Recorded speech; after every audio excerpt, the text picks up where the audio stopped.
Welcome to our channel. Today we how to use business intelligence tools for data analysis. Complete guide step by step clearly. Start by understanding the concept of business intelligence, or BI.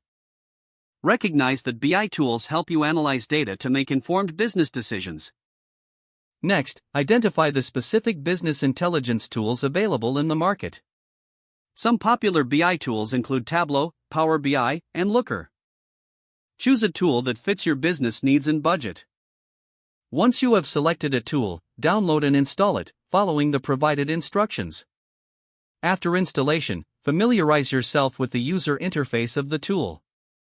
Explore the dashboard and locate key features like data import, visualization, and reporting.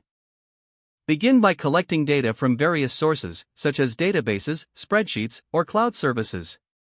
Import this data into your chosen BI tool using the import function. Next, clean and prepare your data for analysis. This involves removing duplicates, handling missing values, and ensuring data accuracy. Once your data is ready, create visualizations to represent key insights. Utilize charts, graphs, and dashboards to make your data comprehensible. Start analyzing the visualized data to identify trends and patterns. Drill down into specific data points to gain deeper insights.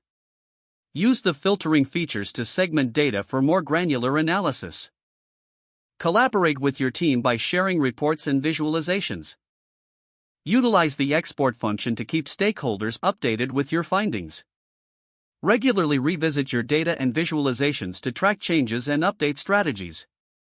Continuously improve your skills by exploring advanced features and functions of your BI tool.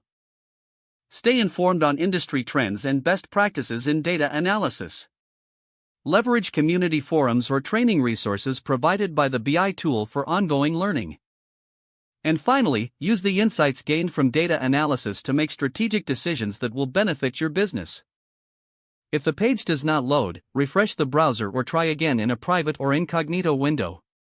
Make sure you are using the correct email address, then retype it carefully to avoid small typos. If your password is not accepted, use the reset option and create a new strong password you can remember. Check your spam folder for verification or security emails, then complete any requested confirmation steps. Don't forget to like this video and subscribe to our channel for more step-by-step tech guides.